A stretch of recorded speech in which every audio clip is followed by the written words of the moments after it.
Yeah, you tuned into the right place. Welcome to the rain. Golden Queuing. H2.0. Yeah. You're looking for a diamond, found a treasure in the rough.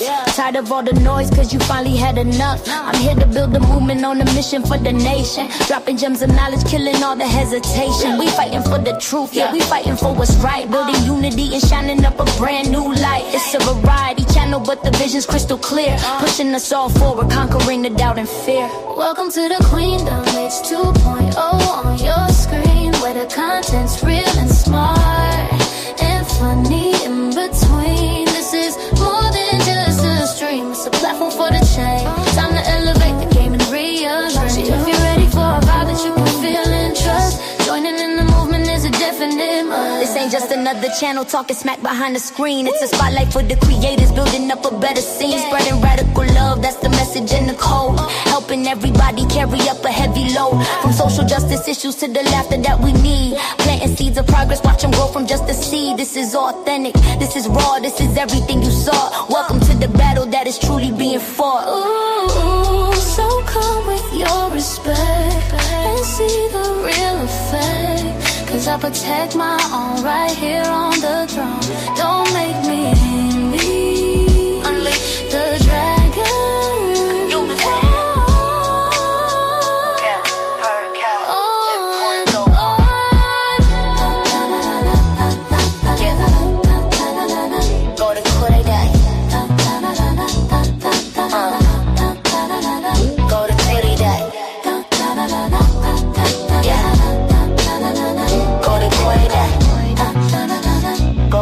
Subscribe, ring that notification bell. Yeah, you don't wanna miss a thing. Welcome to the family. Yeah.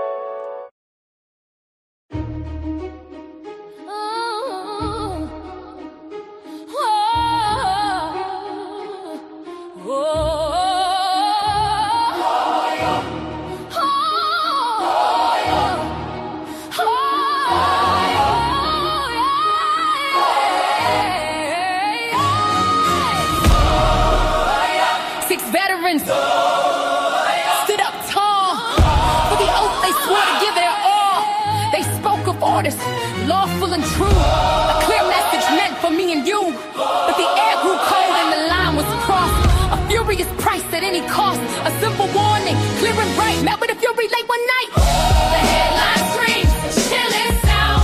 Political peace is nowhere found. Punishable by death. The message read, a fire lit under every head. For lawmakers sworn to oppose the pay. Now caught in the heat of a social rage.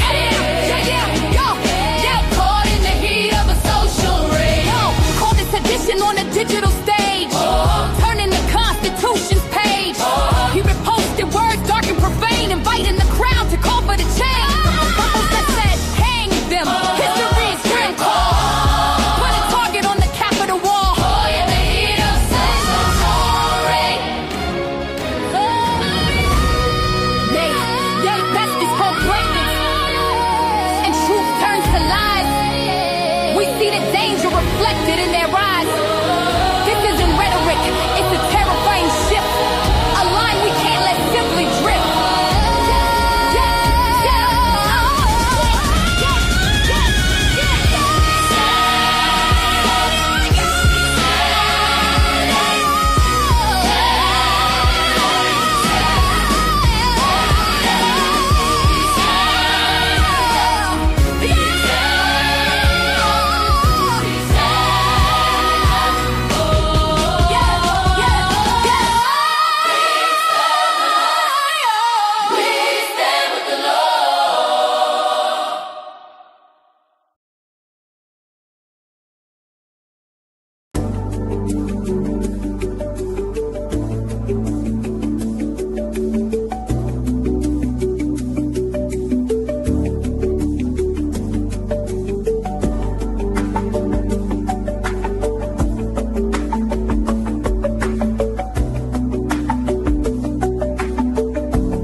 Hey y'all, what's up? What's up? What's up? It's your girl Golden. I'm back. I got another live I'm gonna do today for y'all.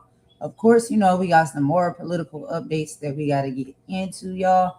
A few things came across my timeline that I wanted to talk about today. So we'll be discussing a few of these things. So some of them are funny, some of them not so much. Anyway, it is about 11:54 a.m. here, Eastern Time in the United States and the Carolinas. It's a pretty decent day outside. It's chilly, but it's sunny and it's pretty. So, it is what it is. I'm having a wonderful day. We're having a wonderful day. I hope you all are having a wonderful day as well. In whatever respectful time is on your end, whether it's morning, noon, afternoon, evening, night, whatever. I hope y'all having a good one, y'all. So happy Wednesday. All right, so let me give y'all a brief synopsis of what we'll be talking about today, y'all. So I don't know if y'all seen any of this, but apparently Elon Musk is spiraling out of control online. We're gonna start with him, okay? He's losing it on X, which is formerly known as Twitter. He's currently targeting Jennifer Welch, who is one half of the I've Had It podcast, the IHIP channel, and I'll be showing you, some words directly from her in the video today. But apparently Jennifer called him out because they don't hold their tongue over there. And in true Musk fashion, he didn't take it too well. He's been accused of misgendering her and using transphobic rhetoric, which is incredibly dark considering his own daughter, Vivian, has completely disowned him for the same exact views because she is a trans woman. People are also bringing up the glass house effect here, pointing to the disturbing history involving his father, Errol, and his stepdaughter. It's a total mess, and it looks like Elon is spiraling out of control as the legal pressures on his business start to mount even more as well. The cases with the alleged cases with his father is that the father was being inappropriate with the stepdaughter. So we'll let Jennifer take care of that one when I show y'all that video. Child, she digs in deep. That's why I love them over there. They do not hold their tongue and they will fight back. And then we got to talk about Trump, child. He got a lemon. Y'all ever been to a used car dealership and leave the lot with a lemon? Well, apparently his jet, Air Force One, is a lemon. You cannot make this up. So last night, Air Force One, who was carrying President Trump to the World Economic Forum in Davos, had to turn around and land back at Joint Base Andrews. Why? Well, they said it was a minor electrical issue. Reporters on the plane said the lights in the cabin literally went out shortly after takeoff. They had to swap him into a smaller C-32. For all the talk about American greatness and the billions of dollars spent on these jets and planes, the flying fortress is looking like a total lemon. It's embarrassing. Embarrassing start to his trip to Davos, where he's supposed to be talking about strength. We also will be getting into some commentary from Roland Martin, and he's speaking on the attack on the Black infrastructure. He's not mincing words today. He's just sounding a massive alarm, stating that they're attacking the entire infrastructure of Black America.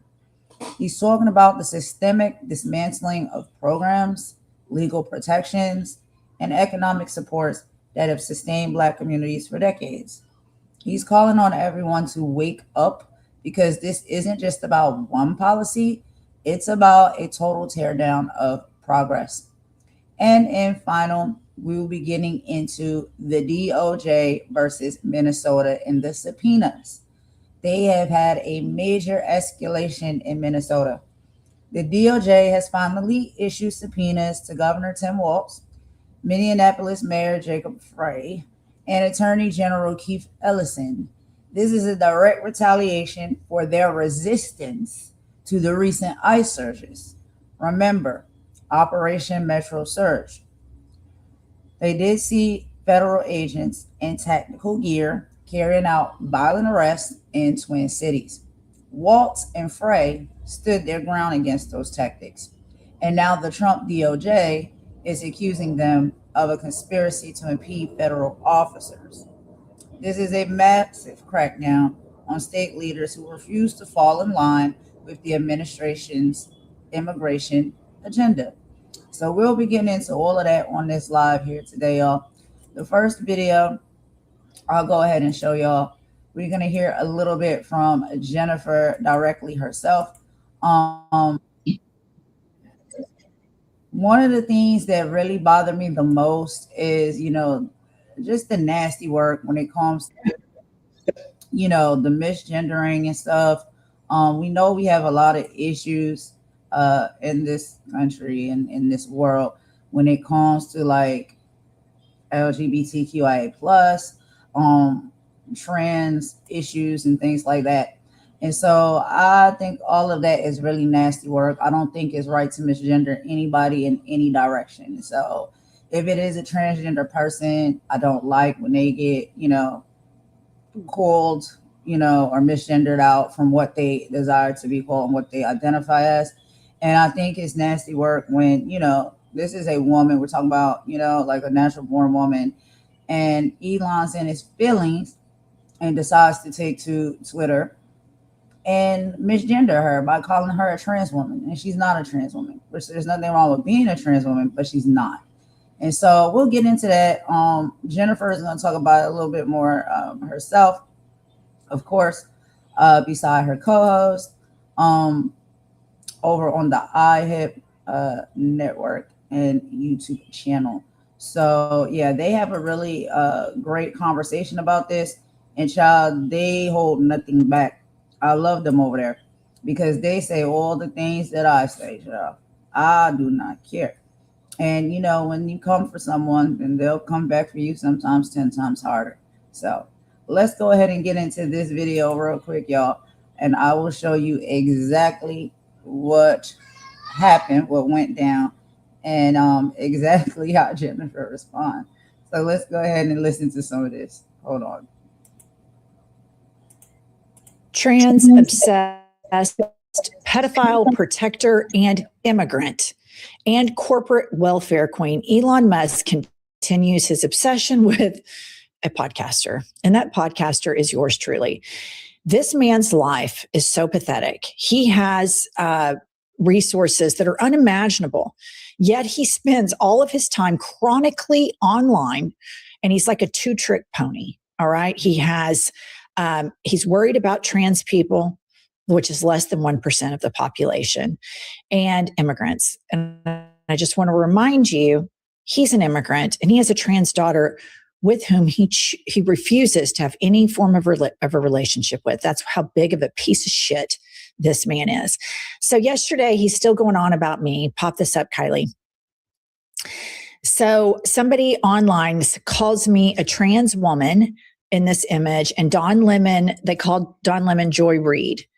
And Elon Musk does the 100 emoji and a crying laughing. And I just want to say, like, you calling me a trans woman and calling Don Lemon Joy Reid, for Don Lemon, myself, and Joy Reid, none of this hurts our feelings. It just makes you look like you're a moron.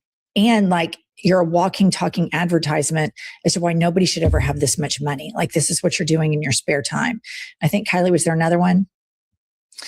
Oh, end wokeness. They tweet, Jennifer Welch backs mob storming white evangelical churches. And I say they are the most entitled white nationalists. And Elon Musk chimes in and he puts, it's her right as a trans men to protest. So clearly he's on ketamine or something there. And then somebody tweets, I'm making a film about a trans woman. Obviously, I'm only willing to cast a genuine trans woman in the role, but I'm worried about some bigoted man will pretend to be a trans woman to steal the part. How can I verify their authenticity? And Elon Musk says Jennifer Welch would be perfect. Okay. So meanwhile, this man, like, you guys, he's chronically online. Like, if you go to his Twitter feed, it's unbelievable. He doesn't sleep. I think he snorts ketamine all the time. He's a drug addict, untreated drug addict who desperately needs to go to rehab. And I don't know if he thinks that hurts my feelings or end wokeness. Like none of that hurts my feelings. Call me whatever. I think you guys are freaks. And I think your trans obsession is so weird and also backed by the data that all of the people that consume trans porn are in like these uber red counties. But that's neither here nor there. So Musk is really wound up about pedophile protectors. Put up this tweet, Kylie. So he tweets, anti-ICE protesters protecting convicted child molesters is pure evil. And then there's another tweet here. Somebody tweets, they are protecting violent pedophiles. Elon Musk says, accurate assessment. And then, you have to think like, okay, all he talks about is trans people, immigrants, pedophiles. Trans people, immigrants, pedophiles. He's a three-trick pony, right? And so it's important to understand what is going on psychologically with this man. And so put this up, Kylie. The Homeland Security talks about pedophiles. He says it's pure evil for people to stop the arrest of child predators. Keep that there. Pure evil for people to stop the arrest of child predators. Elon Musk says this. I want to remind everybody of what he said in June of 2025. Time to drop the really big bomb. At real Donald Trump is in the Epstein files. That is the real reason they have not been made public. Have a nice day. DJT, June 5th, 2025. All right. So clearly, like the people that we know are confirmed pedophiles are all in the Epstein files. Elon Musk got the keys to the federal government, probably gave them all a gander, knows Trump is at the epicenter of them. And meanwhile, he acts like he's a champion for this and end wokeness is, oh my God, Jennifer Welch was critical of white racist Christians. I mean, these people are so unserious. These people are such breathtaking hypocrites. So I'm wondering, like, why is Elon so worked up about pedophiles? And I remembered this story. Put this story up from The Guardian. So here is a before of my stomach before Sonobello, and this is after. Elon Musk's father accused of sexually abusing his children and stepchildren. Elon Musk, rarely mentioned by his tech billionaire son, dismisses New York Times report as nonsense and false. Oh, okay. So here we have a man who is wound up about immigrants. Hot news flash, he's an immigrant. Wound up about pedophiles. Hot news flash, his siblings and his step siblings have accused his own father of being a pedophile. And he's wound up about trans people. Ding, ding, ding. He has a trans daughter who is a lovely, really smart, lovely young woman. And he sits and demeans her and less than 1% of the population all the time. And he thinks like that, or in wokeness, that it hurts me to call me, I don't know if I'm a trans man or a trans woman because he switched both times. But this is at the core. I mean, it's so easy to lift the curtain and see what's going on here with this man and his inner child issues. As those are flashing up, I'm thinking, I bet he watches trans porn. That would just make sense with all of this trans obsession. But you think about it, he's got all these companies he's allegedly running, the U.S. government subsidizing them. Yet he's online nonstop about, racist shit, trans people, all the crazy shit he puts online. On top of which he is making in cups to have all these kids that he's not raising. Like, I don't want to hear about how smart and great Elon Musk is just because he has a lot of money. This guy is fucking unhinged. He has all these kids. He's talking about birth population. So he's populating the earth with children without fathers because he doesn't put any time into them. And I just think this guy was in the Epstein files. He read them, he did. He rats out Donald Trump, and then he has the balls to say pedophile protector. And I'm done talking about when Kristi Noem says we're arresting child pedophiles, people that want to protect pedophiles. Look at the January 6thers. I cannot get on my phone without another arrest of molestation of a child, sexual abuse of a child from somebody that Trump pardoned being arrested and or sent to jail. His faith leader sent to jail for sex crimes. Like, I will not tolerate the hypocrisy. Do not sit there, Kristi Noem, and talk to me about protecting children because your administration allows it. He's pardoning them. He's sitting there, with the Epstein files on lockdown. Like, you do not have any credibility. Shut the fuck up. And I agree with you. If you're so interested in arresting pedophiles, go arrest the president of the United States. Start there. So another thing that Elon is laser focused on is he acts like he's a champion for free speech, which we all know he's not. He's not. He acts like he's a champion for democracy. He's not. This man is the most oppressed trillionaire I've ever seen in my life.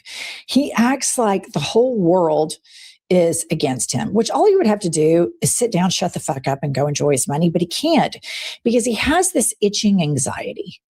And so that's why he's chronically online, chronically taking ketamine because he's trying to cover something up. You all know that all of his companies were under investigation by USAID and other organizations within the federal government. All of those investigations have been shut down. God only knows what he and Big Balls did, right? He had a stage 5 meltdown when I talked to Jim Acosta about him getting investigated, which, I mean, if somebody said, hey, we're going to investigate Jennifer Welch, I'd go swing for the fences, like whatever. But this man is losing his mind. So now he's already vowed to spend millions of dollars, just like he did to elect Donald Trump and just like he did to get his ass kicked in Wisconsin. Put this up, Kylie. He's tweeting, without voter ID, democracy is a lie. The man who spent $290 million on the last election, he bought an election to benefit himself, and he has the audacity to act like democracy is a lie. His number one goal is to make it as hard as he can for people to vote. And I want to remind everybody in MAGA, he's an immigrant corporate welfare queen. The shit that you hate, MAGA, I don't give a shit that he's an immigrant or not. I oppose corporate welfare. And I know how you all feel about corporate welfare queens. And I know how you all feel about immigrants. So why don't y'all really start going after Elon Musk? But here's my thing. If he's so wound up about elections and he's so into politics, I have a great idea.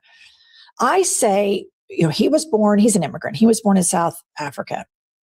He comes over here. I do think we need an investigation into how he got his citizenship, but that's neither here nor there. That's just me being petty. So I say he runs.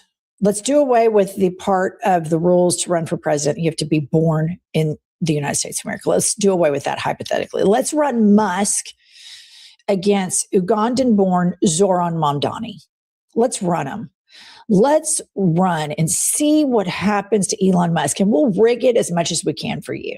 You can pay all the money you want. You can take all the corporate donations you want, Elon. Let's run you against brown-skinned, good-looking, non-ketamine taking, non-corporate welfare taking, non-deadbeat dad, non-trans obsessed, non-pedophile protector, a man who stands for working class Americans, who knows how hard it is to get a paycheck, who knows how hard it is to get stable health care, a man who says, I'm not going to bully a trans person because I'm not a petty psychopath.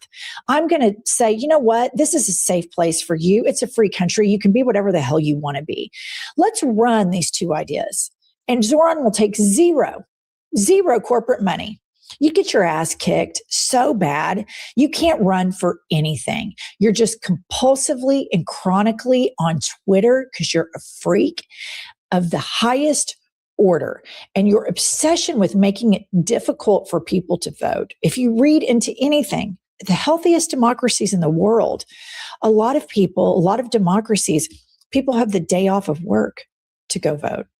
They make it easier for people to vote so that everybody feels like they can take a part in it. You want to make it as difficult as possible, because the less voter turnout there is, the higher chance the Republicans win.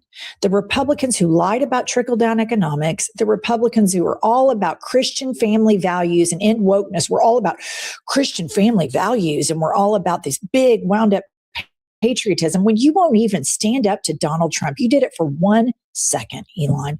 You stood up to him for 1 hot second. You have no conviction, zero conviction. Zero, because you don't even care about your own daughter. Right. Your baby mamas are all over Twitter talking about how you don't pay your child support.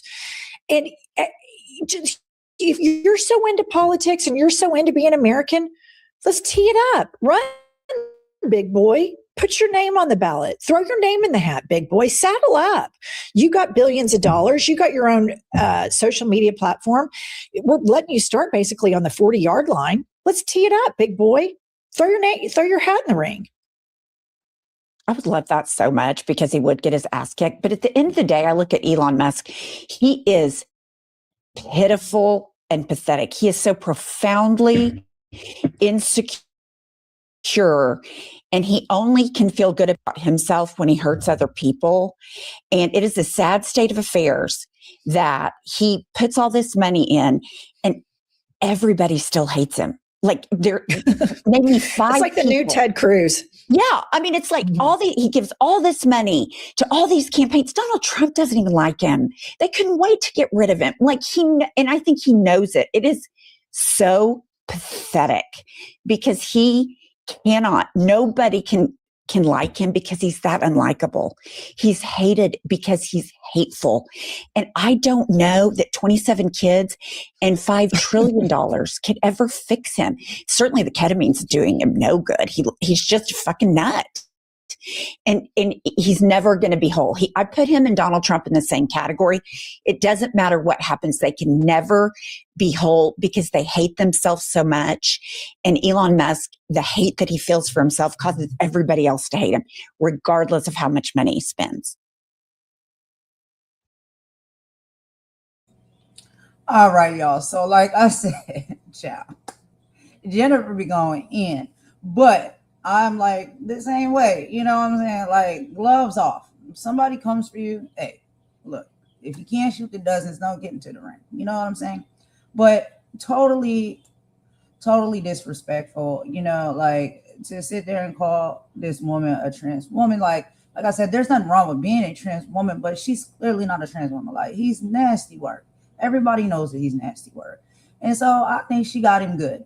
Her and her co-host, I love watching their show, because they really just keep it all the way 100. I really love that.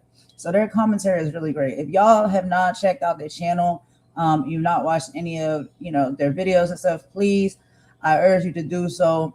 They have a really great channel, a really great podcast, very entertaining, and they hold nothing back.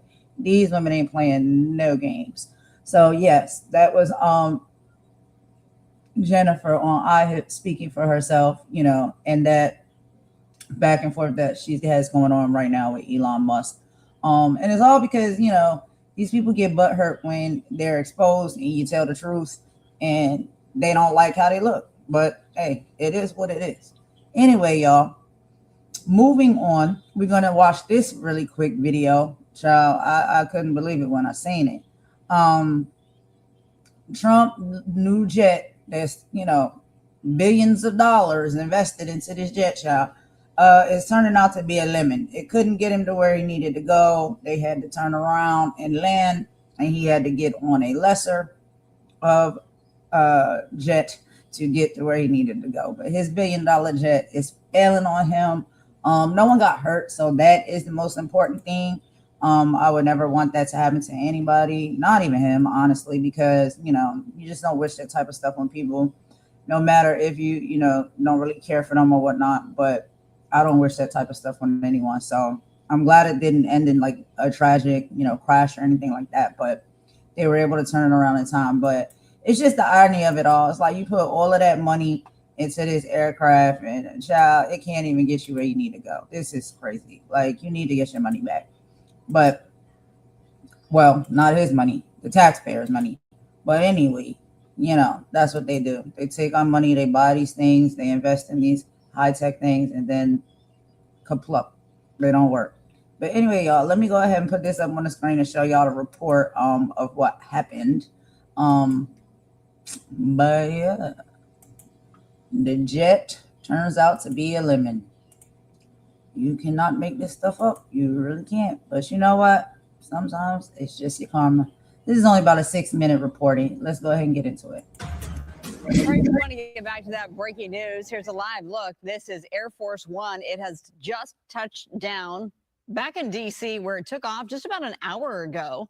This is after it had some sort of what the press secretary is calling a minor electrical issue. That's from Caroline Leavitt. They discovered that something was not right, so they felt better out of an abundance of caution to turn the plane around as it was bound for Switzerland, where he is set to speak Wednesday, tomorrow, at the World Economic Forum. So a reporter there on board says the lights in the press cabin went out soon after takeoff. There we have people coming off the plane there. Not a full explanation given to everyone, but we do know that plane was turned around. They're going to have the president get onto another plane to continue on to that trip to Davos for the World Economic Forum. So as we watch here, we're kind of waiting to see if President Trump comes off the plane here. Doors are open, and, better safe than have any kind of bigger issue happen. They're calling it, again, a minor electrical issue. And they weren't too far into the flight, so it's quite easy to turn around and just kind of be safe. Yeah, and 2 planes, interesting to note, currently used as Air Force One, have been flying for almost 4 decades, so about 40 years old, these planes. Boeing has been working on replacements, but the program has faced a series of delays, so they are just stuck with these. You may recall last year, the ruling family of Qatar gifted President Trump a luxury Boeing 747 jumbo jet to be added into the Air Force One fleet. Of course, that move faced great scrutiny. Well, that plane is currently being retrofitted to meet security requirements. Now, I'm bringing this up because Press Secretary Caroline Leavitt joked to reporters on Air Force One tonight that a Qatari jet was sounding, quote, much better right now. Well, we do know it's a very big meeting that's going to be happening with the world leaders regarding the economy and Greenland and the tariff threat. So it's really a big meeting that's been in the news in recent days here in Switzerland. A lot of world leaders have been commenting on the president's thought of tariffs and the president not backing down on saying the U.S. wants Greenland. So we'll have more on that big issue, that big forum that's happening. But right now, the president's got to get there. So he's got to get back on another plane and get to the location there. So we're not sure who these people are that are coming off the plane. Still waiting to see if we actually see the president here during our newscast. Yeah, so again, his special address is expected to happen, if all goes as planned, before the World Economic Forum tomorrow. Treasury Secretary Scott Bessent, he is warning Europe against retaliation. This is, of course, in relation to Trump's plan to take over Greenland. He has meetings with global CEOs at the reception in Davos. National security advisors are there going to be meeting in Davos as well. And also China's vice premier is also going to give a special address and meet CEOs. So a lot to come in the coming days. And then Governor Gavin Newsom, he made headlines there today when he went after President Trump, which he often does. He likened him to a T-Rex and said, either you eat him or you mate with him. And that's made headlines as well. And Governor Gavin Newsom, he is expected to speak the day after Trump speaks. So that would be on Thursday. So this is not the first time we've had a public official be on a plane that had to turn around. Last February, an Air Force plane carrying Secretary of State Marco Rubio to Germany had to return to Washington because of a mechanical issue. In October, a military plane carrying Defense Secretary Pete Hegseth had to make an emergency landing in the United Kingdom due to a crack in the windshield. But it's not every day that you hear the President of the United States being on Air Force One and a plane has to turn around. Again, they're calling it a minor electrical issue. and they want to get the president onto a different plane to continue that trip. We're sticking with the shot, hoping that we'll get an actual shot of President Trump exiting Air Force One to be then hurried to another plane to take off to Davos again. So obviously Secret Service is there. There's the reporters who fly with him and everyone else on board. We don't have an actual head count, but we are hoping to see him step off the plane, all because of this minor electrical issue. Out of an abundance of caution, forced to turn around about an hour into the flight to Switzerland. And of course, if you look at the time here, it's almost 11:30 at night there. So we have some press people who have been talking about what happened there. And they said, I believe the lights went out there. So that's part of the minor electrical issue. Honestly, we don't have a lot of information beyond that right now, folks. We're trying to get more information here. Yeah, Marley, you have an update? Well, no, I was struck by the fact that it's a 8.5-hour flight from DC to Davos, Switzerland. So he's got a long night ahead of him either way. So we'll see if his remarks get pushed back depending on how long this takes one way or the other. Right now, it was kind of on hold here as we wait to see if the president comes off the plane with his team.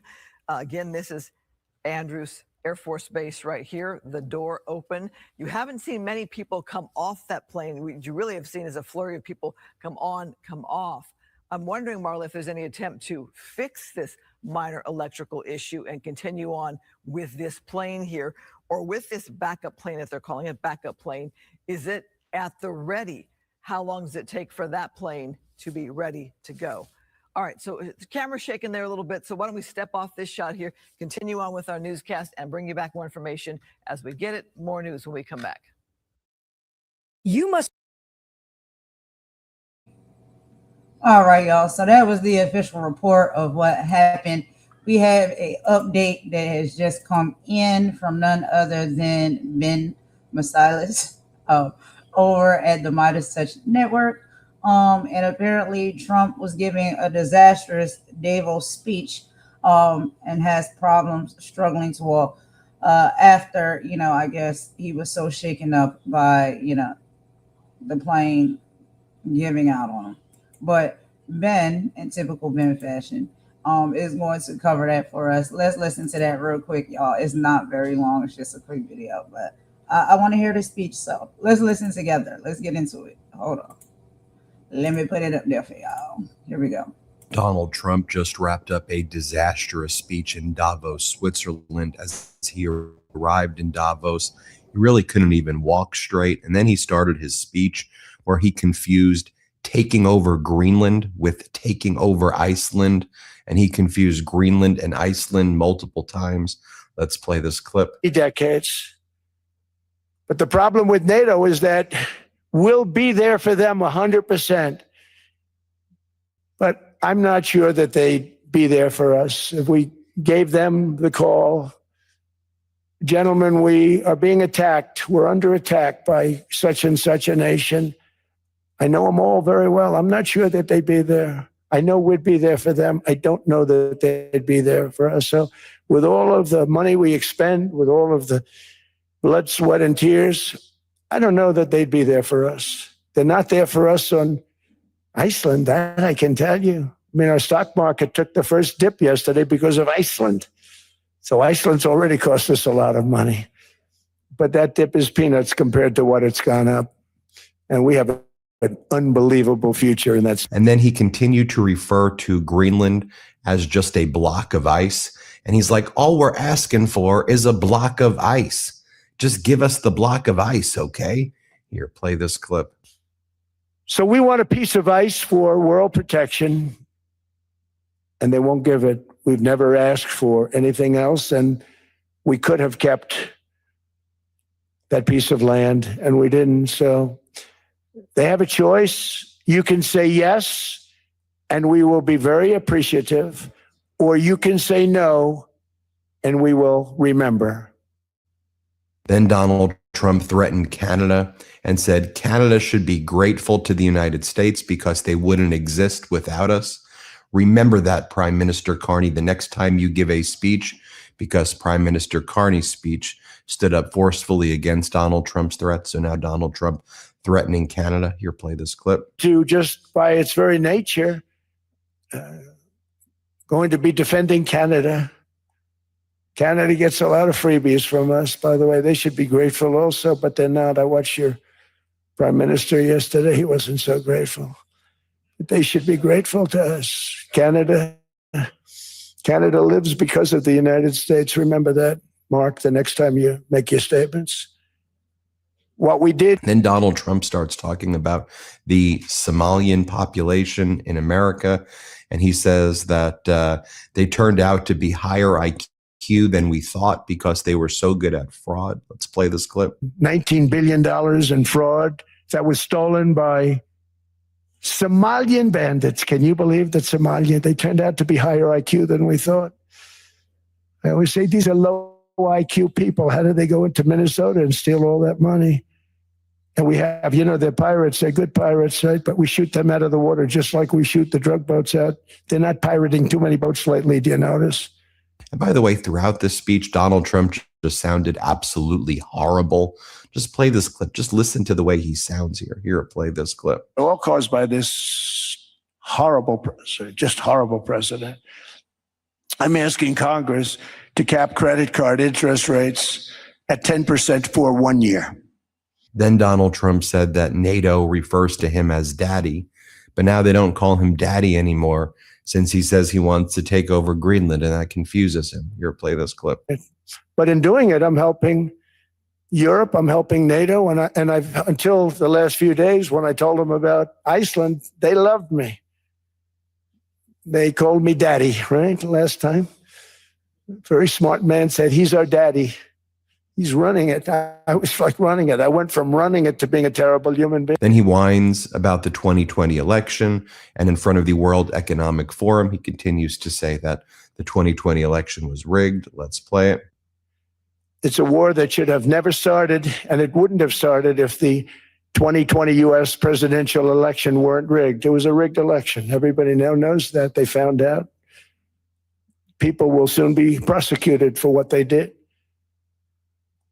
It's probably breaking news, but it should be. It was a rigged election. Can't have rigged elections. Then Donald Trump explains why it's not sufficient that Greenland is part of NATO within the Kingdom of Denmark and why he wants to own it. He said, I can't handle something that's a licensing deal. Why would I want to protect Greenland if I have a license to it? That's why I need ownership, because if I don't have ownership, then how could there be any protection? No one protects something they just license. What are you licensing deals? What are you talking about? Do you understand the way NATO works? Like, do you understand anything? This is truly the worst speech ever. Here, play this clip. So what we have gotten out of NATO is nothing except to protect Europe from the Soviet Union and now Russia. I mean, we've helped them for so many years. We've never gotten anything, except we pay for NATO. And we paid for many years until I came along. We paid for, in my opinion, 100% of NATO because they weren't paying their bills.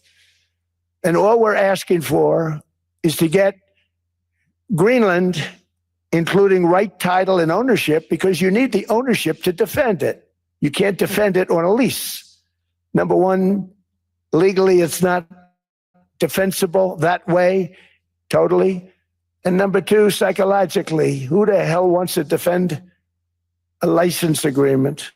Then Donald Trump at the World Economic Forum tells everybody that all of the prices in America are coming down, which they are not. He goes, grocery prices are down, energy prices are down, airfares are coming down. Here, play this clip. That he signed. But now grocery prices, energy prices, airfares, mortgage rates, rent, and car payments are all coming down, and they're coming down fast. We inherited a mess, but we've done a hell of a job in 12 months. Then he makes horrifically racist comments about Minnesota, and he says Minnesota shows that you can't import foreign cultures that can't even build societies of their own. Play this clip. Military. The situation in Minnesota reminds us that the West cannot mass import foreign cultures which have failed to ever build a successful society of their own.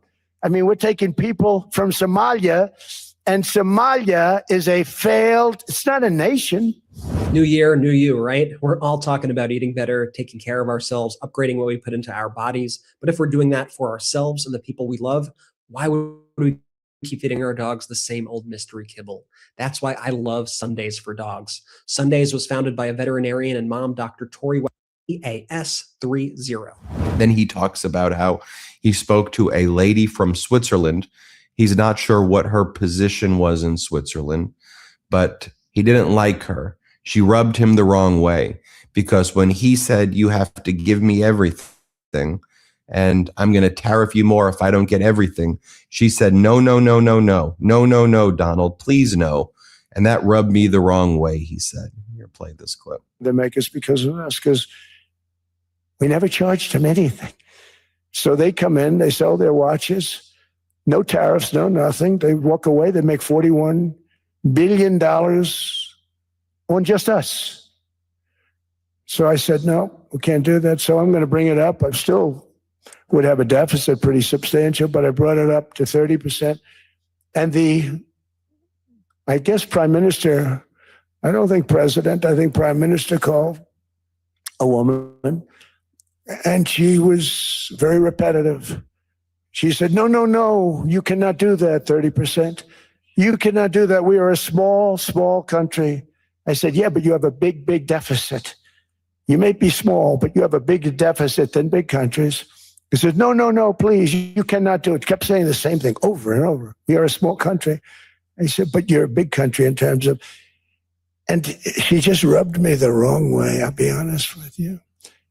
And then Donald Trump says that he's helping Minnesota. They just don't realize it yet, but they should be grateful for what he's doing to them. Here, play this clip. 11,888 murders. We've gotten most of them out. And then ICE gets beat up by stupid people from leadership in Minnesota. We actually are helping Minnesota so much, but they don't appreciate it. Most places do. You know, Washington. Then he says that he just realized, and he's speaking in Davos in Switzerland.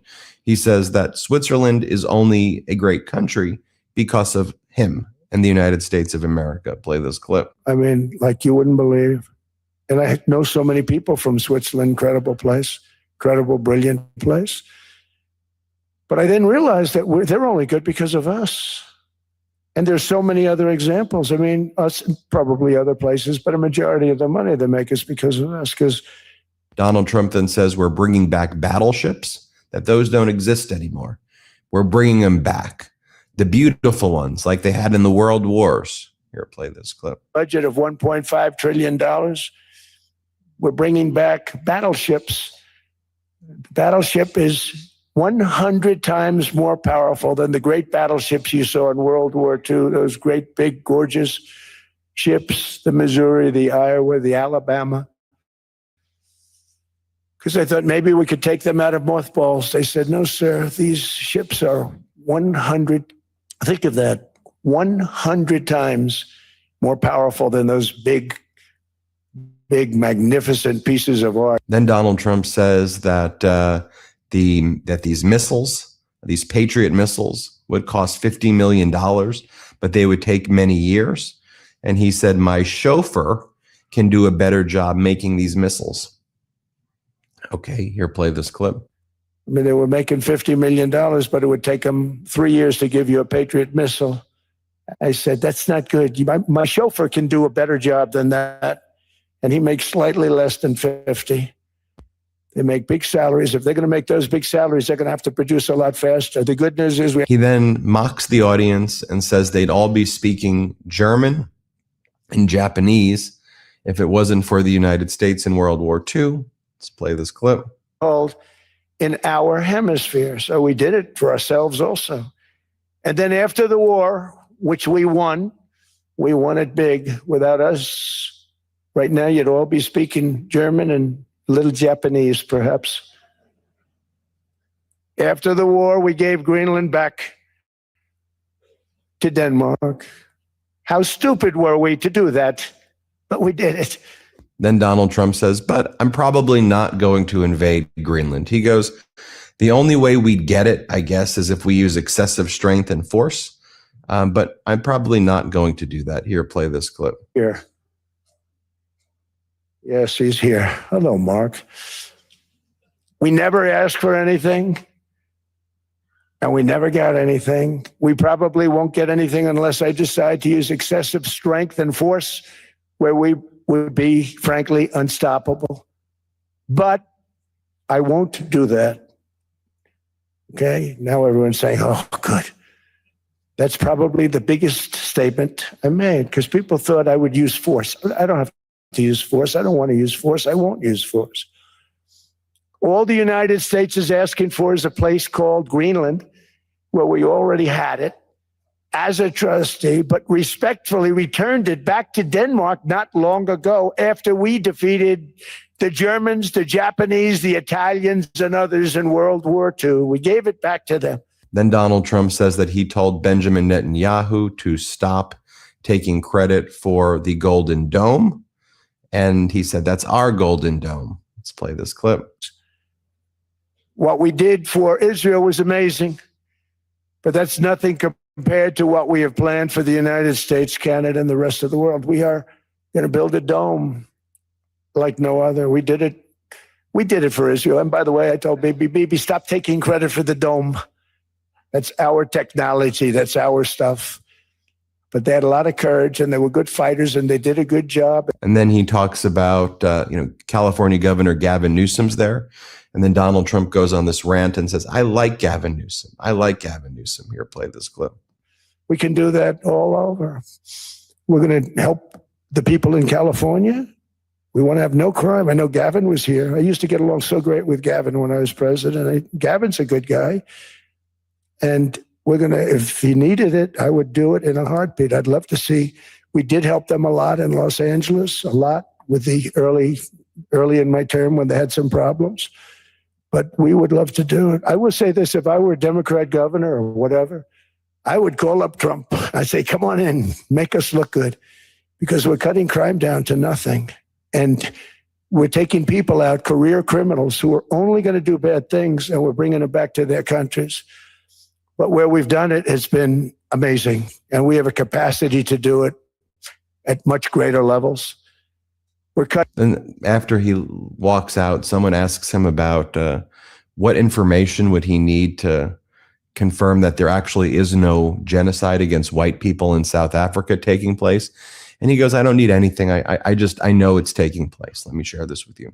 Happened today. What would it make you believe that there is no white genocide, Mr. President, in South Africa? Well, we have seen the numbers, we've seen the records, and it is taking place. Mr.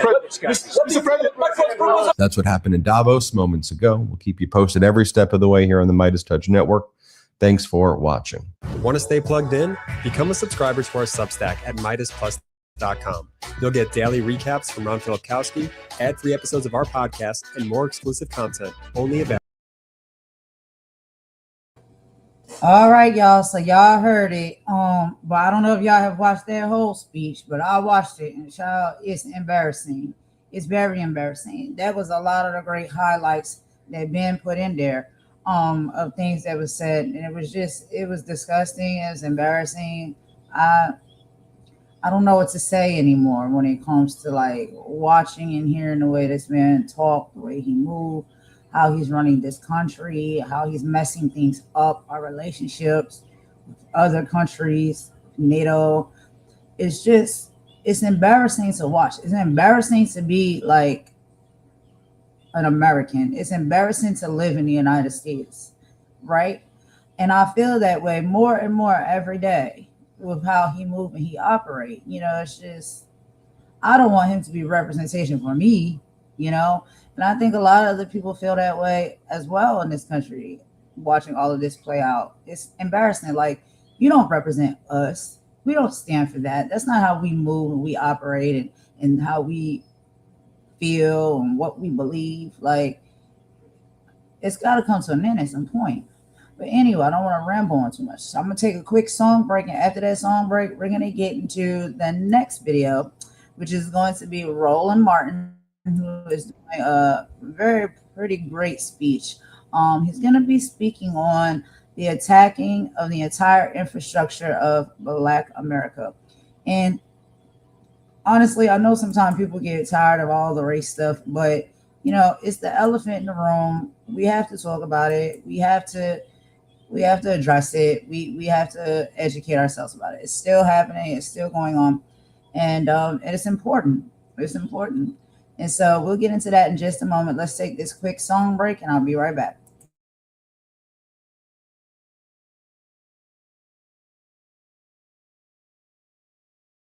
Yeah. It's the yeah. It's the golden queen. Yep. Yeah. Y'all thought it was over? The whole thing's coming out. They can't keep composure. The kingdom is watching. I'm giving exposure. Yeah. Look, Raskin on the mic, said the DOJ is fraud. Talking cover up, said the whole thing's flawed. Said they killed the case. What? Put the files in the vault. Who you protecting, huh? Bitch, it's all your fault. This that Epstein mess, this that deep state. Had them survivors, had 20 names straight. But the case went cold, sealed they damn fate. That investigation inexplicably ain't. Damn. He said gigantic cover up, put it on the wire. All the Kingsmen, they all caught in the fight. Thought the truth was buried, thought it would expire till the whistleblower came and took the whole thing higher. Yeah, this the madness, this the update. Whole system bogus, yeah, the whole thing fake. They thought they ate, nah, this ain't up for debate. Threw the truth under the bus, put the lock on the gate. This the madness, and I ain't gonna be still. The cover up's cracking, they looking ill. The kingdom is watching from on the hill. And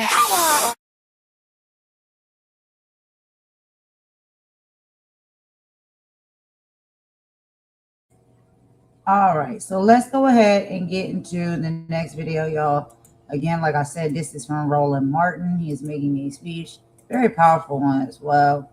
And we'll be talking about the attacking of the entire infrastructure of Black America. It's not that long, about 13 minutes, y'all. So let me go ahead and get that up on the stage real quick. We'll get into it. And y'all let me know what y'all think. If you agree, you disagree, if you feel it, if you're not feeling it. All right, let's go ahead and get into it.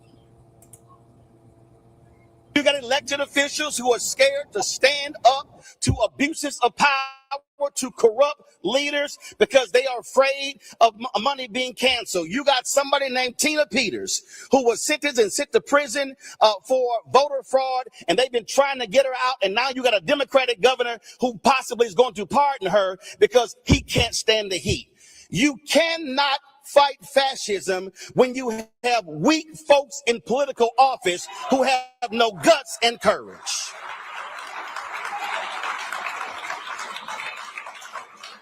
You're dealing right now in this state. I'm born here. My parents are born in this state. My grandparents came from Opelousas, Louisiana. And then you have governor and a lieutenant governor and an out-of-control legislature that's passing laws that are so nonsensical that they make, of course, the Congress during Jim Crow days look like children.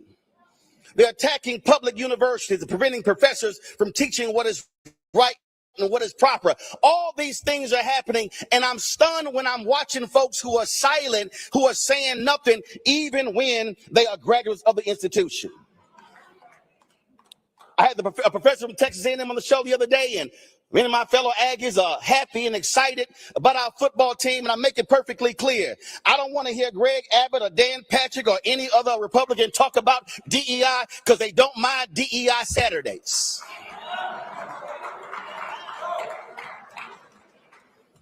What we are dealing with are folks who literally, if you step back and realize what's going on, are trying to attack the entire infrastructure of Black America. Shortly after they took over, Cancer Alley in Louisiana, largely African Americans, suing the petrochemical companies, this administration pulled back from that lawsuit, calling it DEI. Black people, Lowndes County, Alabama, sewage backing up into their houses, into their backyards because they did not have proper pipes put in the last 30 years. The Biden-Harris administration brokered a settlement. This administration overturned that settlement. You've got billions of grants being cut when it comes to health, mental health, Black maternal health, all of these different things. And too many of us are being silent as it's happening. Too many of us are saying, well, no, I don't want to say nothing because they might come after me. Well, guess what? They might come after you anyway. So at some point, I'd appreciate if you stand up and show some courage. Because, see, we can't sit here at an MLK event and watch what is happening and say we love and appreciate him if you are unwilling to do what he would do. Listen, I know it's going to be all around the country on Monday. They're going to have these day of service events. And let me be perfectly clear. Ain't nobody got a picture or a photo of Dr. King at a shelter passing out food doing stuff. If King was alive and he would have turned 97 on Thursday, I can guarantee you Monday would not be a day of service. It would be a day of protest. I can tell you he will be challenging ICE, challenging Border Patrol. He'll be challenging HUD, challenging Commerce Department, challenging DOJ. So don't tell me you love and appreciate the work of Dr. King if you are unwilling to actually do his work in 2026.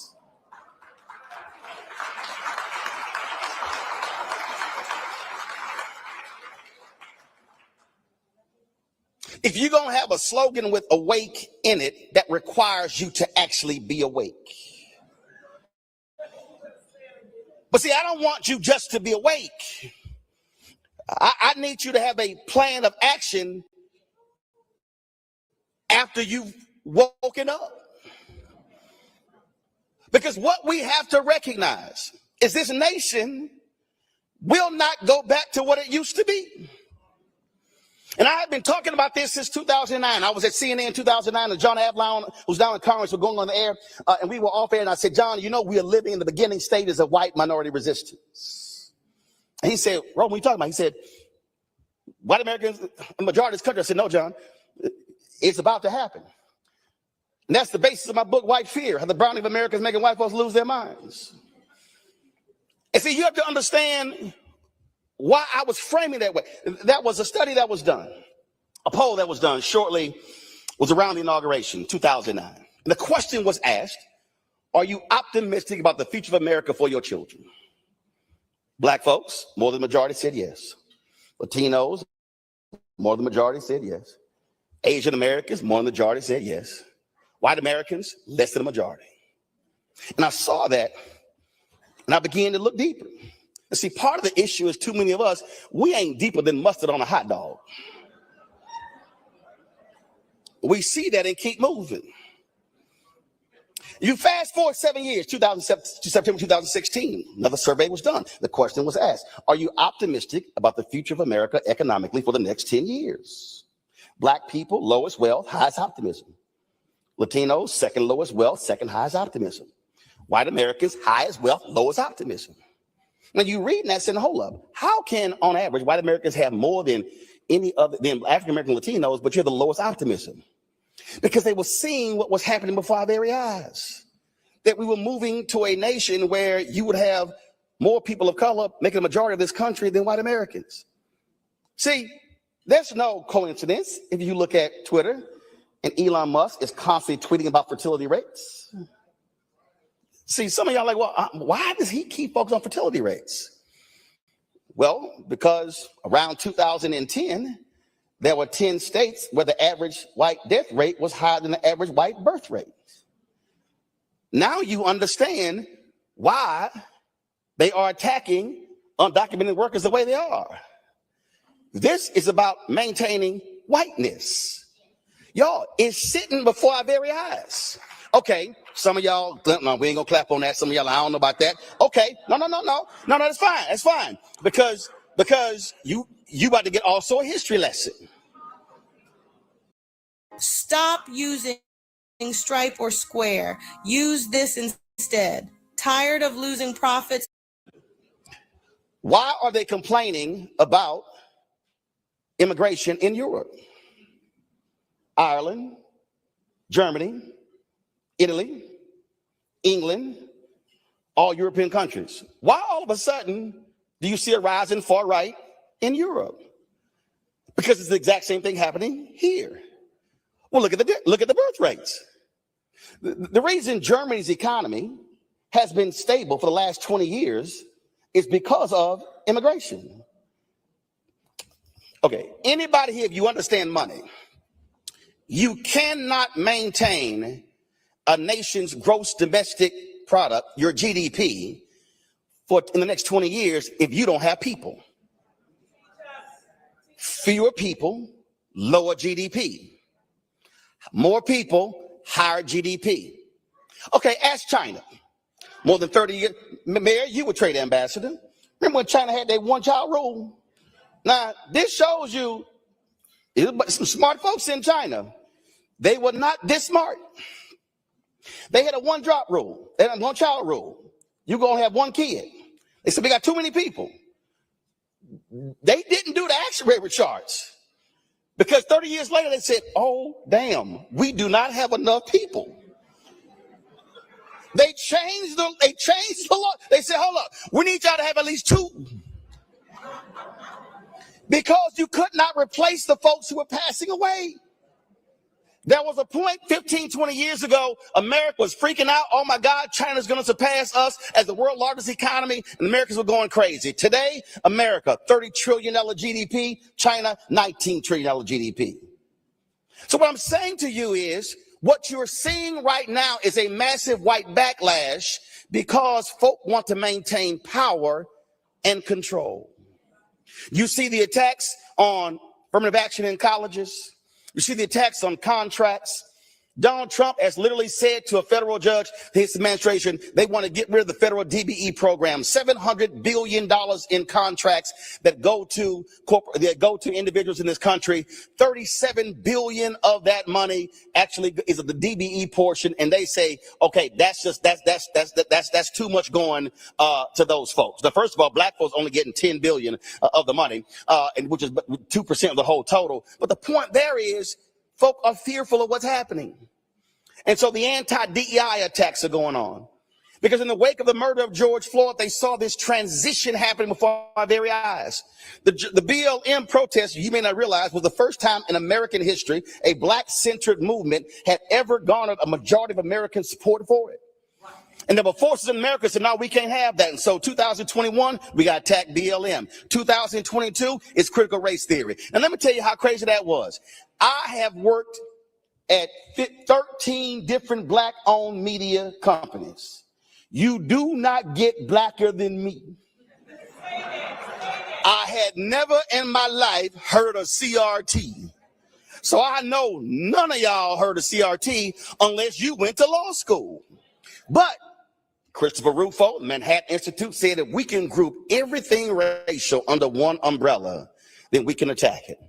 CRT in 2022. They attacked woke in 2023. They attacked DEI in 2024. So the whole focus is, how can we now slow this down and begin to hold on to power as much as we can? You got a Supreme Court case that's going to be decided very soon called Louisiana versus Cali. Now, here's what's crazy. They beat them in the courts, took it to the Supreme Court, went back to Supreme Court, still won.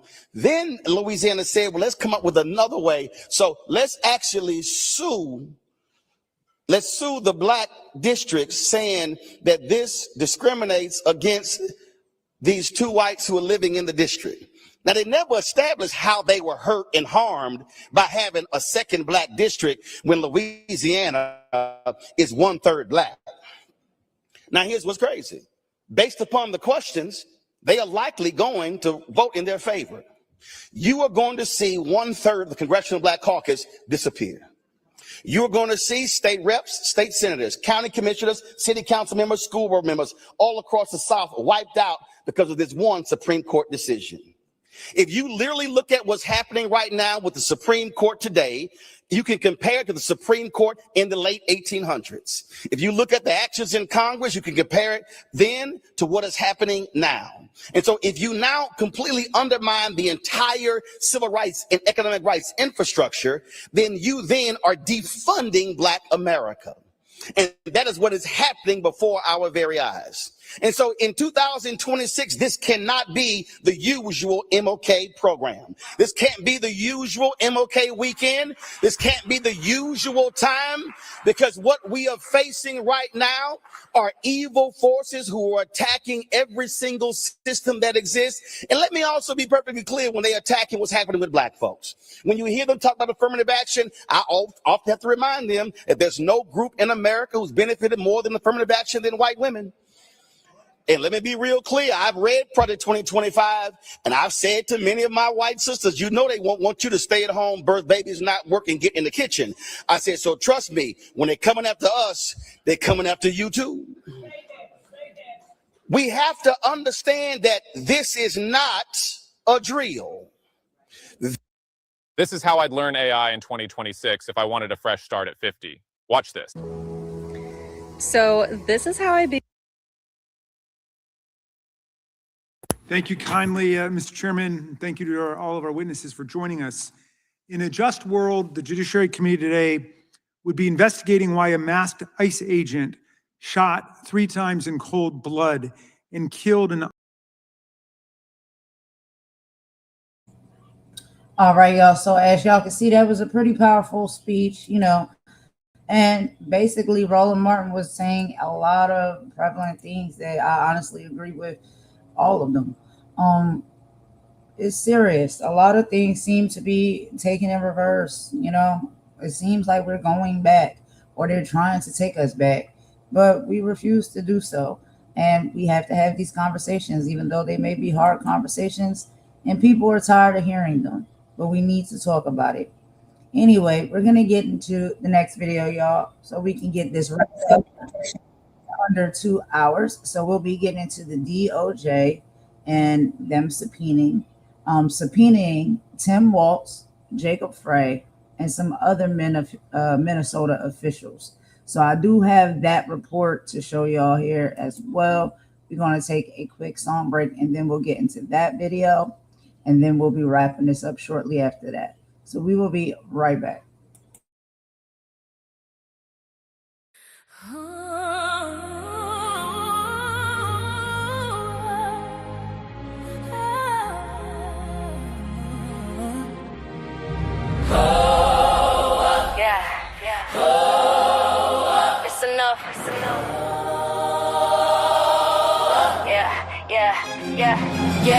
Check the pulse of the nation, feel a tremor in the ground. Another hollow promise, another hateful sound. The burner phones are buzzing, the leaked DMs exposed. The country club whispers about the people in their robes. They smiling for the cameras, preaching unity and grace. We're drafting legislation to keep you in your place. The dog whistles the sirens, now the hoods are in the open. Igniting tiki torch shadows, leaving spirits broken. They want to turn the clock back to a time of gilded pain, where progress is a dirty word and fear is how they reign. But every soul they try to crush just learn to stand up straighter. This ain't a game of politics, this is gladiator. Enough is enough. The whispers turn into you. Official getting shut up. Enough is enough. We're the people at the table filling up our cup. This ain't about a party. The lines are clearly drawn. It's the light against the darkness that's coming for the dawn. Holy versus evil is the truth against the lie. We ain't backing down. With a fire in the sky. They coming for the libraries, wanna burn away the facts. Erase the bloody chapter so you can't see the tracks. They gerrymandering the district, drawing every map. Your vote is just an echo caught inside the power trap. They purging names from voter rolls and calling it secure, while scream about election fraud to keep their motives pure. They wanna legislate the scars upon a woman's soul, and own the very choices that were never theirs. Control from the classroom to the courthouse, a calculated scheme to suffocate the promise of the American dream. But they forgot the dream was dreamed by rebels and by slaves, and their spirit is the very ground that trembles in their graves. Enough is enough.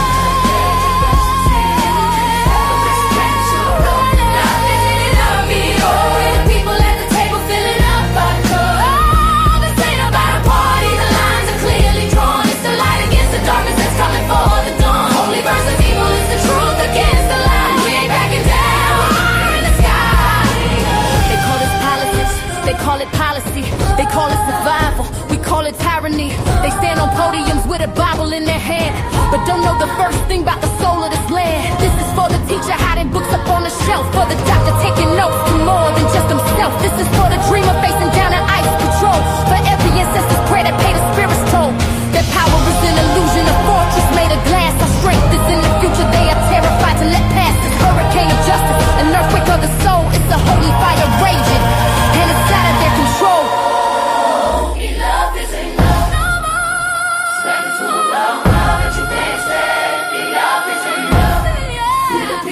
the table filling up our court.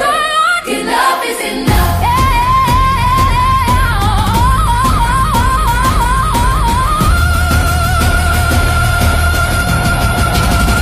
Enough is enough.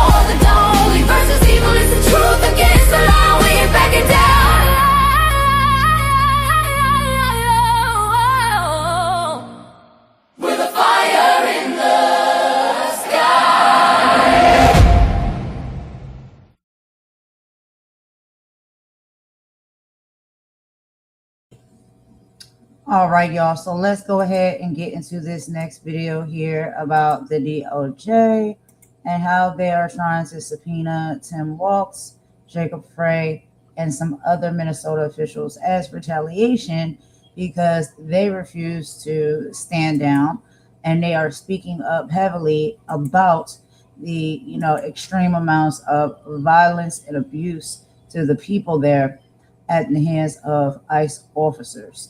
And so let's go ahead and get into this report real quick, y'all, and we will be right back.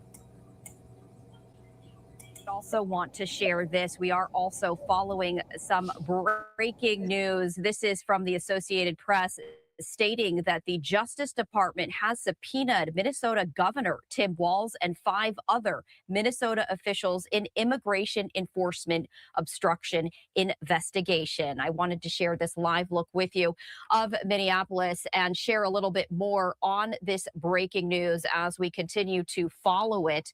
Federal prosecutors have served 6 grand jury subpoenas to Minnesota officials as part of an investigation into whether they obstructed or impeded federal law enforcement during an immigration operation in Minneapolis-St. Paul, that area. That's according to a person familiar with this matter. The subpoenas, which seek records, were sent to the offices of Governor Tim Walz, Attorney General Keith Ellison, Minneapolis Mayor Jacob Frey, St. Paul Mayor Herr, and officials in Ramsey and Hennepin counties. Now, that person who spoke to the Associated Press was not authorized to publicly discuss the ongoing investigation and spoke to the AP on the condition of anonymity.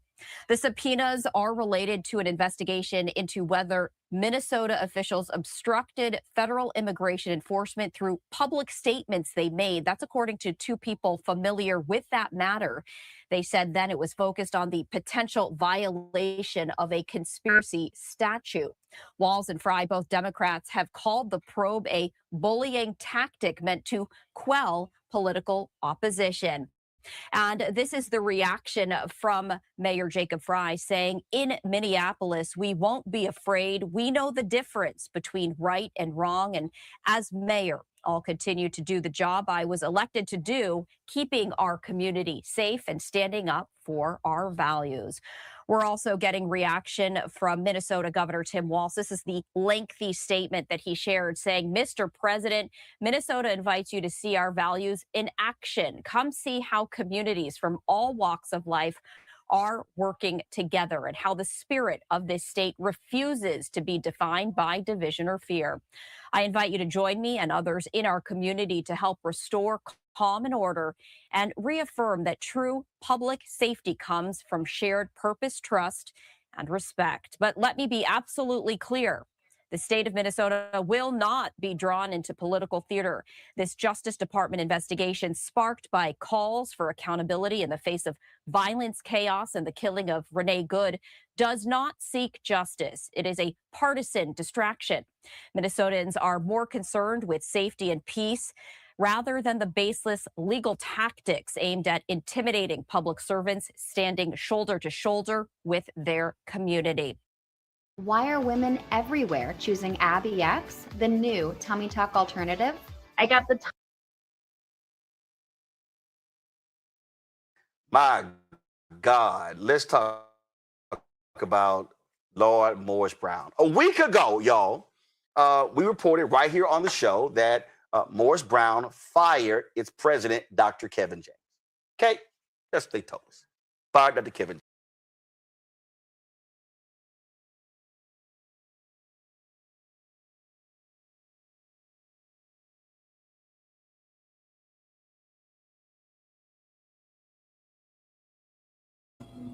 All right, y'all, give me just 1 second. I got to get the video pulled back up. I exit out by accident. I do apologize. Let me get that pulled back up.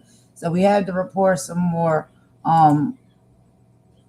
with Roland Martin. He has his coverage of the same thing, but I like the commentary from him as well.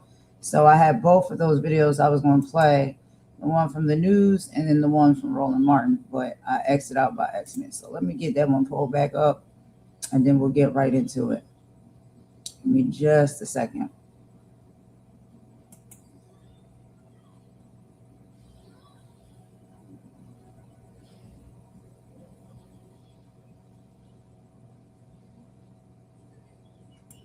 Goodness. This is moving slow today, y'all. I apologize.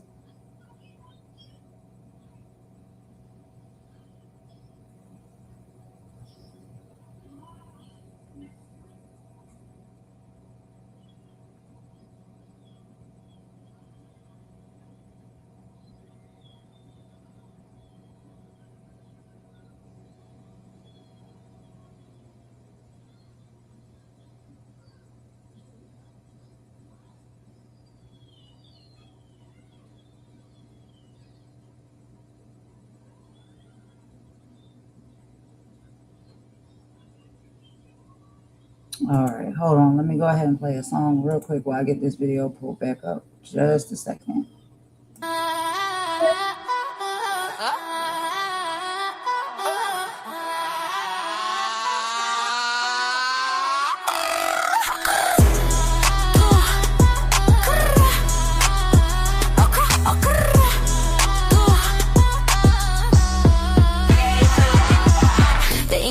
On the bill is looking faded and frayed. The fourth estate is corporate owned and heavily paid. They're trading in the facts for a narrative fabricated. If you leak the truth, you get deleted and degraded. Look, the teleprompter's glowing with the scripted out deception. A digital infection to manipulate perception. They steer the conversation in a singular direction. It's a manufactured crisis, yeah, they're selling us the fear. Whispering the lies until it's all the people here. They call it fact checking just to keep the vision blurry, while they bury every whistleblower in a frantic hurry. They want silence in the streets, silence in the booth. A total moratorium on anyone with truth. They're tearing out the pages, yeah, they're burning down the fence. A war against the people and against our common sense. It's the sound of the silent. It's heavy and it's cold. It's the sound of the silent. It's heavy and it's cold. Check the independent outlets, yeah, they're catching all the heat. The ones who skip the press release and actually hit the beat. But the algorithms weaponize, the reach is getting throttled. The spirit of the journalist is suffocated bottle. They shadow ban the brave and they platform the fake. It's a psychological game with the highest of stakes. If you don't toe the line, then they label you a threat. Putting filters on your mouth like a suffocating net. They claim they're stopping harm, but they're only stopping thought. Democracy is auctioned and the airwaves have been bought. The gatekeepers are frantic, they're losing their control. So they're trying to put a padlock on the collective soul. They're cutting the wires, they're pulling the plugs, treating the seekers of truth like the thugs. From the boardrooms to the courtrooms, the pressure is rising. The death of the discourse of what they're devising. The spark in the dark is a beautiful thing. Let the bells of the rebels and dissidents ring.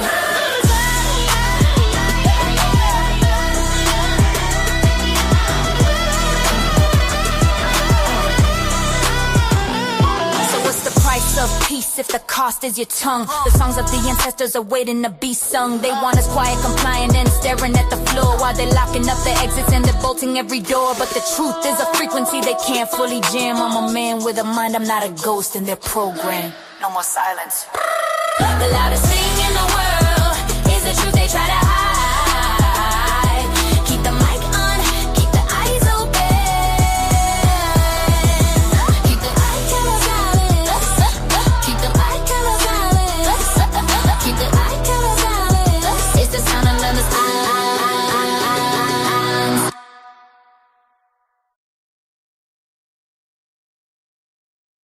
Making an unexpected trip to Minnesota tonight, sending a warning to the state's top leaders. Whether it's a public official, whether it's a law enforcement officer, no one is above the law in this state or in this country, and people will be held accountable.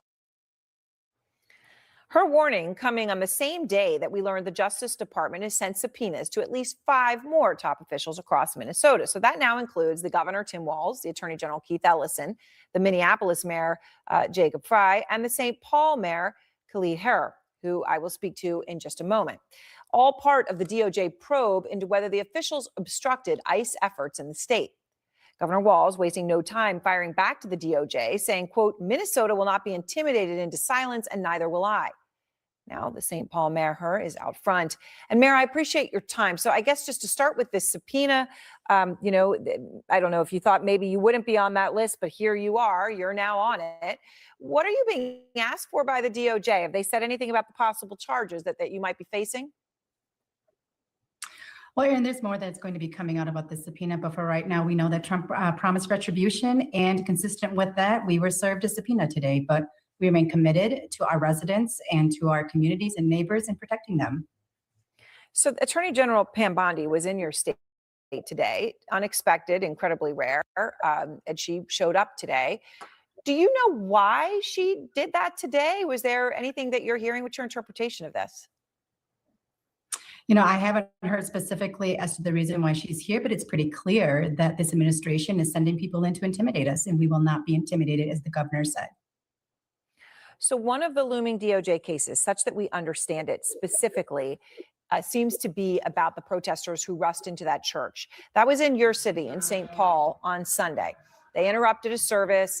They said they were there to protest a pastor there who's also a local ICE official. The Deputy Attorney General, Todd Blanche, says whatever it was anti-Christian and it was a crime. Mayor, I'm curious how you see this. Do you think that some of those protesters may have gone beyond their First Amendment rights in going into a church like that and broke the law? I will say that you know, ICE has led the way in their charge of going onto school properties and detaining people from places that should be just as well kept sacred. And so, you know, we responded the exact same way we would have at any place of worship. That our PD came in, and you know, because this is an ongoing investigation, I can't comment more than that. But I would say we would have handled this in any other way, in any other place of worship, the same way. So I understand what you're saying. Just to be clear, though, at the beginning, you were saying, well, they go into schools and sacred places. I mean, is this sort of a situation where if they're doing it, it's okay? Then if protesters are doing it, as you see it? I don't ever believe that it is okay for us to cross the line in which there are spaces in which people have certain rights and freedoms. But I will say that if this government wants us to obey rule of law, that they also need to follow that as well. And that they cannot expect residents who are feeling terrorized and sieged to be operating under any different circumstances or any different rules than they are operating in. So President Trump today was asked then about what ICE is doing in your state and other cities across the country. I guess to this point that you're making about when they have gone too far and what they're doing. Here's specifically what he said to that. And, you know, they're going to make mistakes sometimes. ICE is going to be too rough with somebody, or, you know, they're dealing with rough people. They're going to make a mistake. Sometimes it can happen. How do you hear that? I mean, it's a rare admission that he said. I mean, he did say they're going to make a mistake, that sometimes it can happen. He has really not said that before. I mean, I think it's interesting that he would say now that they would make a mistake when really just a couple of nights ago, when ICE went in and forcibly took an American citizen out of his home on the east side of St. Paul, you know, the treatment that was given, and then the statement made by his officers, the federal government, and saying that they were looking for individuals who were sex offenders who lived in that house with that family, when that is just not true. There was no admission of a mistake that was being made. And so I think it is important for us to remember that the words that are coming out of our president's mouth does not match the actions that we are seeing on the streets.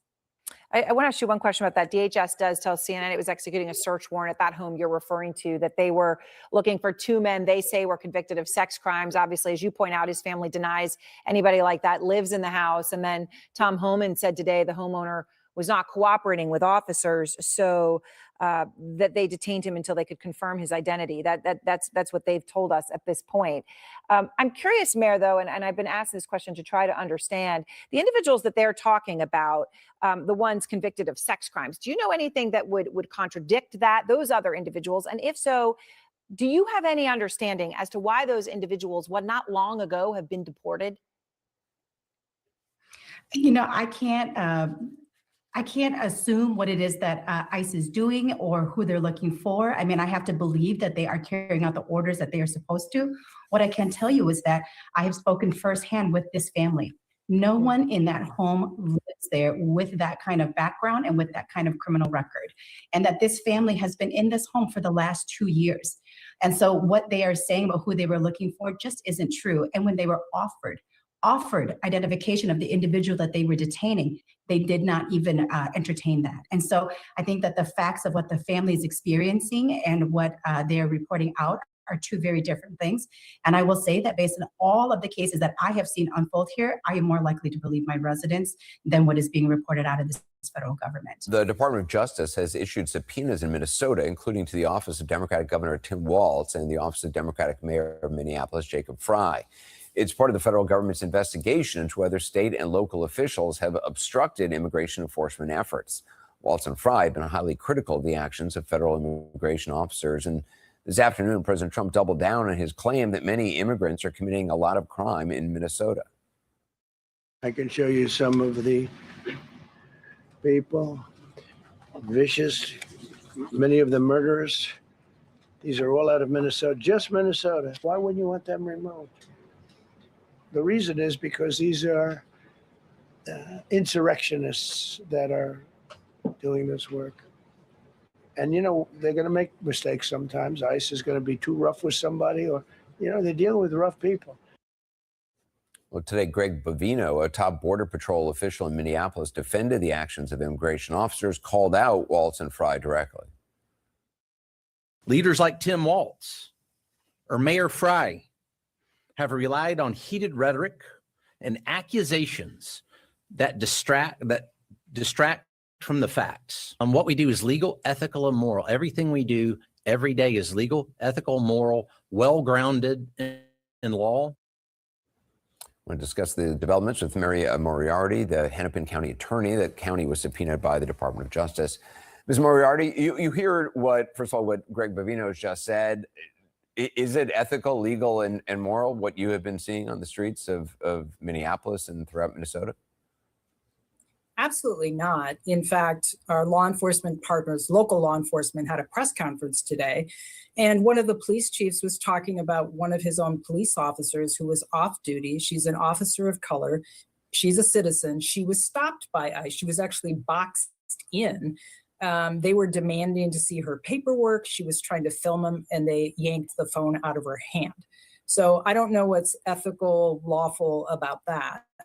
You've also seen video of probably a Hmong elderly man who was led out of his house in his boxer shorts and Crocs. It is right now about 10 degrees in Minneapolis. You've seen countless videos of people being dragged out of cars. And in fact, one of the things I think people really need to know is I don't know of a single parent who has not had to have a conversation with their children who are afraid that they are going to be taken by ICE or their parents are going to be taken by ICE or a friend is going to be taken by ICE. And we're talking about kids who are 5 years old. People here are simply frightened. Yes. Kristi Noem, the head of the Department of Homeland Security, has said in the past that ICE doesn't just go up to people and demand to see identification and proof of citizenship. That only happens if there's a criminal in the area, there's an operation against a criminal in the area, and someone happens to be in that area, and sure, they're going to want to see, check who's around that criminal, to use her words. Is that what you are actually seeing? I mean, it certainly doesn't seem to be what we're seeing in the videos. Are all these videos, are there criminals like just off camera, and that's why ICE feels emboldened? I mean, that's what Noem is saying. That's a lie. In fact, is she claiming that that police officer who was off duty was doing anything wrong when she got boxed in her car? The video you were just playing was a woman who was yelling, "I am disabled. I'm on my way to a doctor's appointment." And she got cut out of that car and hauled away. You can see in the video. By the way, the department's own statistics say that more than 50% of the people that they have arrested do not have a criminal record. Do not. So we're talking about people who may not have status here, but they do not have criminal records. And so by their own statistics, they are not telling the truth. And right now, if you do not have white skin, you are in danger of being approached by ICE or pulled over or boxed in and having ICE demand to see your proof of citizenship.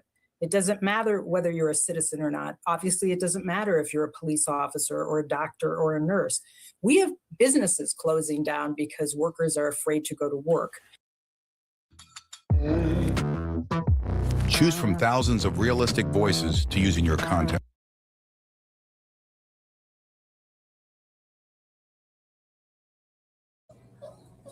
All right, y'all. So that is all I got for this live. I just wanted to go through a few of those little updates with y'all. This is what's happening in our government. This is what's happening in our country. And so we got to stay on top of it, y'all. But y'all know, per usual, I'll be back with some more stuff because it never seems to end. There's always something that is going on, and we talk about it over here. But thank y'all for joining. Thank you for listening, and I will talk to y'all on the next live. I'm going to go ahead and end us out with a bop, and I'll see y'all soon. Bye.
A roof above, a shelter from a storm, a gentle hand to keep your spirit warm, a plate of food, a mind that's free to learn, a simple peace, a righteous wage to earn. These are the needs, the bedrock and the base, the sacred ground of the whole human race. But the screaming and selling something cheap, while the real world babies cry themselves to sleep. We are human, blood and bone and soul, with a right to be loved, a right to be made whole.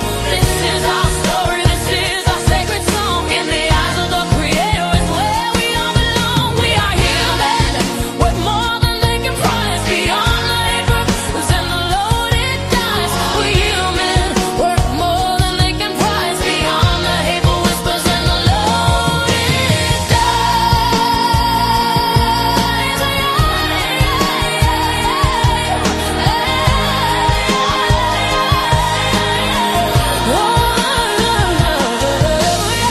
They're painting pictures twisted and real, teaching our children how they ought to feel.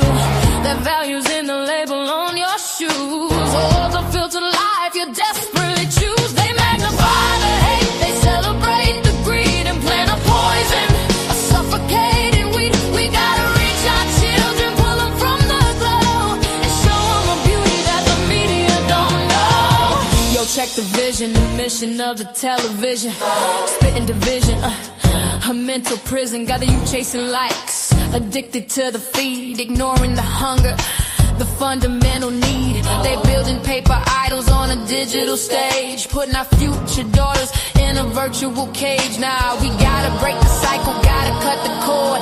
The real word is powerful, mightier than the sword. So we teach them about their history, teach them about their grace, teach them about the power in every single face. We are human, blood and bone and soul, with a right to be loved, a right to be made whole. This is our story, this is our sacred song. In the eyes of the Creator, it's where we all belong. We are human, worth more than they can prize, beyond the hateful whispers and the loaded dice. Human, worth more than they can prize, beyond the hateful whispers and the loaded dice.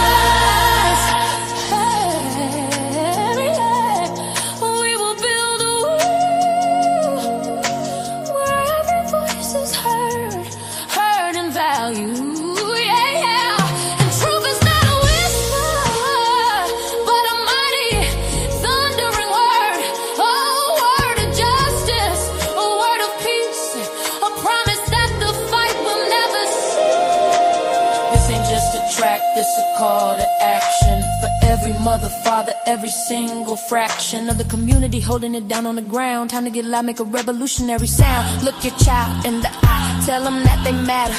Tell them their spirit's something that no lie can shatter. Tell them knowledge is the weapon, love is the shield, and the truth is the harvest we gonna grow in this field. Yeah! Yes, we are. Teach the children near and far. Let them know their sacred work for every single soul on this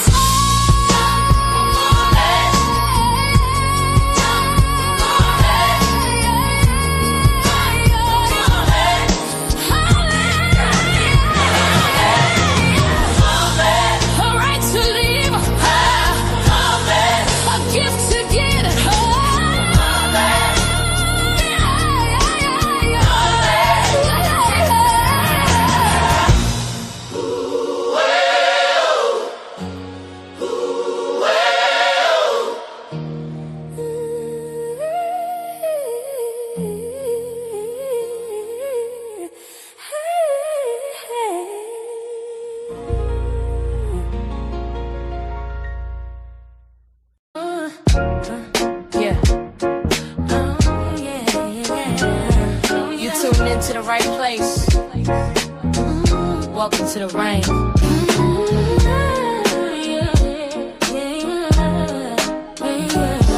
Golden Queen.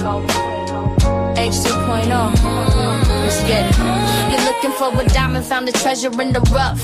Tired of all the noise, cause you finally had enough. I'm here to build a movement on a mission for the nation. Dropping gems of knowledge, killing all the hesitation. We fighting for the truth, yeah, we fighting for what's right. Building unity and shining up a brand new light. It's a variety channel, but the vision's crystal clear. Pushing us all forward, conquering the doubt and fear. Yo, welcome to the Queendom. H2.0 on your screen, with the content's real and smart and funny in between. This is more than just a stream, it's a platform for the change. Time to elevate the game and rearrange. So if you're ready for a vibe that you can feel and trust, joining in the movement is a definite must.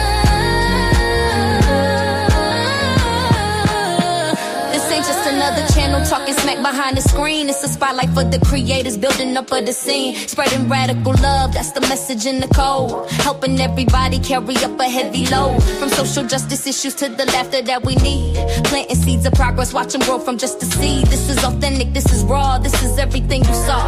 Welcome to the battle that is truly being fought. Oh, so come with your respect and see the real effect, cause I protect my own right here on the throne. Don't make me unleash the dragon. You've been warned.